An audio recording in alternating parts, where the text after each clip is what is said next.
Let's jump into the pass catchers and start with the loves, of course. And Matthew, here we start with Xavier Worthy because, quite frankly, Xavier Worthy could not have gone to a better landing spot. He's got Patrick Mahomes throwing him passes, Andy Reid calling plays for him, both dynasty and redraft, right? Rashee Rice is likely going to be suspended. We know that Travis Kelce is going to have limited snaps this year. Coach Reid literally told me that to my face at the NFL Combine when I did the definitive Andy Reid interview. They do have Hollywood Brown, but he's on a one-year deal. So there's going to be opportunity for Xavier Worthy to make an impact immediately with this team. Yep. And I think Xavier Worthy, he's just going to have weeks where he just doesn't do much at all, but then he's going to have weeks where he wins you your matchup. So also the Rashee Rice element obviously is significant. Don't know if he is going to be facing a suspension. I would guess he's going to miss some time at least. And in those situations, and with how much Marquise Brown gets hurt, there may be some weeks where Xavier Worthy is wide receiver 1 for Patrick Mahomes. So while Justin Herbert makes the hate list, his newly drafted wide receiver Ladd McConkey, Matthew, makes the love list because, quite frankly, he gets instant targets on the platter as soon as he walks in the door. Over 300 vacated targets are now available in the Chargers with Keenan Allen and Mike Williams moving on. And, yes, they're going to be run heavy. They're still going to throw, right? I mean, even if they're the run heaviest team in the NFL, they're still going to attempt more than 20 passes a game. And as you see it there on your screen in terms of the career stats of the Chargers receiving corps, right? I mean, Quentin Johnson has 38 receptions overall. Josh Palmer, 143. I mean, Darius Davis is there. The fact of the matter is Ladd McConkey, who is, the first wide receiver picked by this new regime. Joe Ortiz, their new general manager. Jim Harbaugh, their new head coach. Greg Roman, their new offense coordinator. Ladd McConkey, who a lot of people liked out of Georgia, finds himself in a really nice situation fantasy-wise. Our final one here on the love list is Keon Coleman, your number 14 overall player in Superflex Dynasty rankings here, Matthew. Stephon Diggs, Gabe Davis out. Keon Coleman really the one true perimeter threat in this offense now. I mean, that's the key when you sort of look at it, right? Because Khalil Shakir, Dalton Kincaid, Curtis Samuel, when you think about some of the pass catchers that are on that team, they're all guys that are going to play in the middle of the field. And Keon, we know Josh Allen's got a cannon for an arm. We know he likes to chuck it deep. I mean, so he's Gabe Davis with more upside.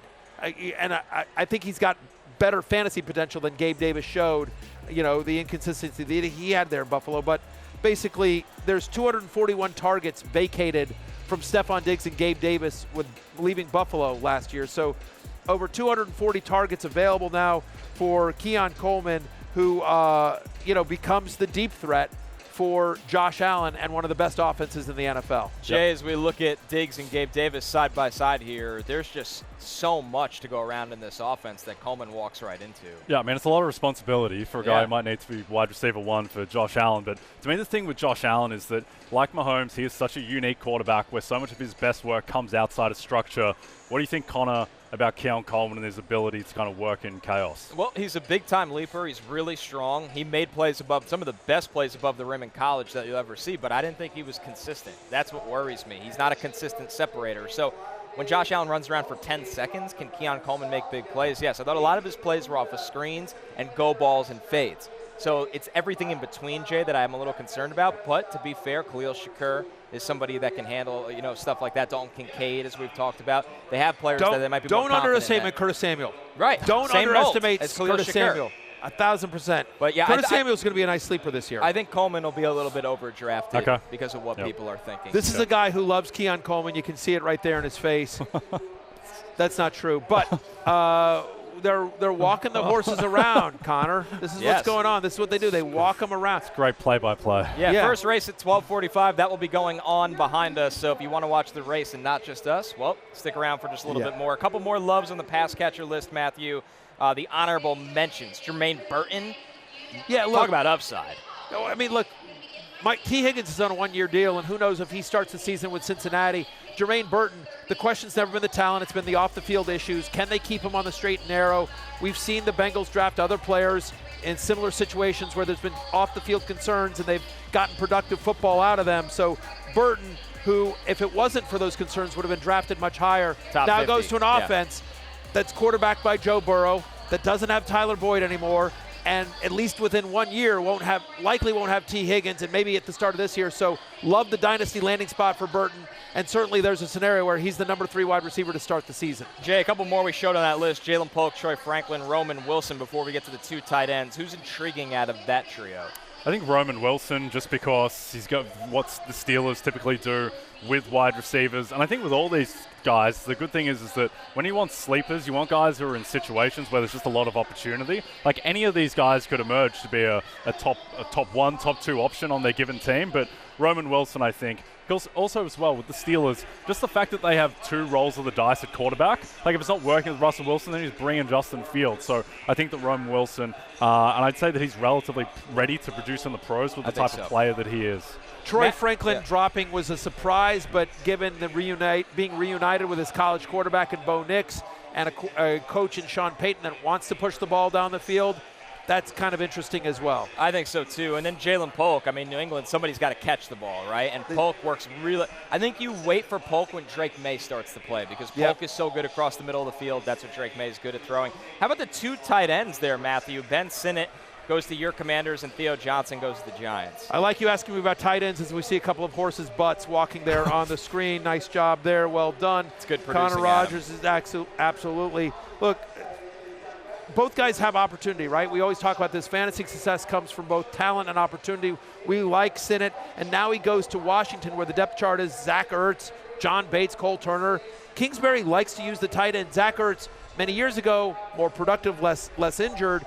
Zach Ertz was a top 8 tight end under Kingsbury 2021, 2022. So that's an offense, and Jaden Daniels, obviously. So I think Sinnott becomes really interesting, very athletic guy that they can use in a bunch of different ways.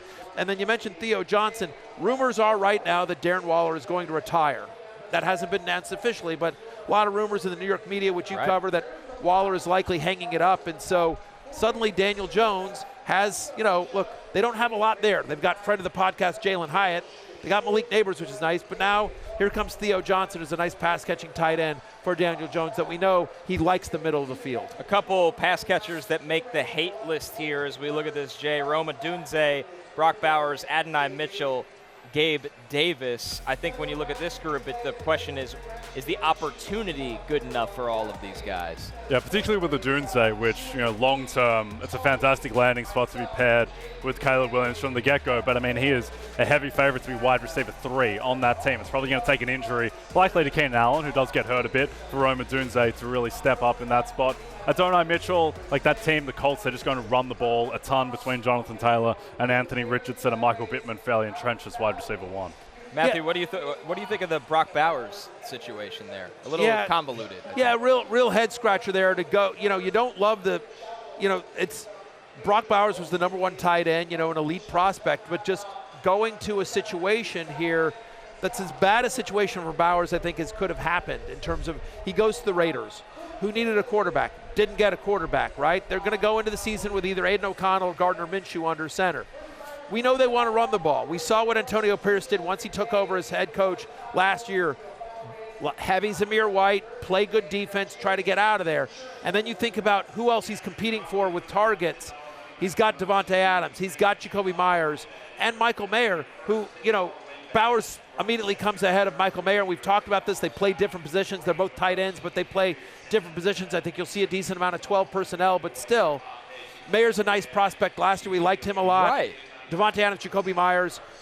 There's a lot of target competition on a team that doesn't have great quarterback play and isn't going to be pass heavy. Matthew, with Gabe Davis, it's interesting. They pay him decent money. He's going to be a vertical threat. But then they get maybe the best big-body deep threat in the entire draft in Brian Thomas Jr. Yeah, I mean, which was just absolutely fantastic. I mean, basically, I wonder if they regret the Gabe Davis signing. We didn't think this guy would be there. Right, exactly. But obviously, Thomas coming to Jacksonville, great for Trevor Lawrence, not great for Gabe Davis, because I would argue he's basically Gabe Davis, just better.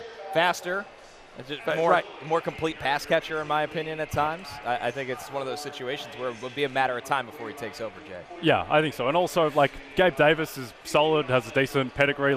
Gabe Davis isn't going to be keeping Brian Thomas Jr. off the field. So, Gabe Davis definitely stuck down. Especially when you've got Christian Kirk, you've got Evan Ingram, you've got ETN. So there's a lot of – listen, it's a pass-friendly offense, but it is certainly one where there's a lot of mouths to feed. So if you have Gabe Davis in Dynasty, and I do, I'm drinking a lot of Dollaritas. When this pick got made, it helps. It definitely helps. But one of the challenges here is that you're hoping that maybe the contract forces him onto the field, because I think eventually talent wins out here with Thomas. Without a doubt. DraftKings Sportsbook is an official sports betting partner of the NBA, and during the playoffs, new customers can bet $5 and pocket $200 in bonus bets instantly. Download the app and use promo code Barry when you sign up. DraftKings Sportsbook, the crown is yours. We're taking our first break. When we're back, love-hate continues with the running backs. Find out which rookies are an injury away from potentially being a league winner this fall. The Fantasy Football Happy Hour live here from Churchill Downs.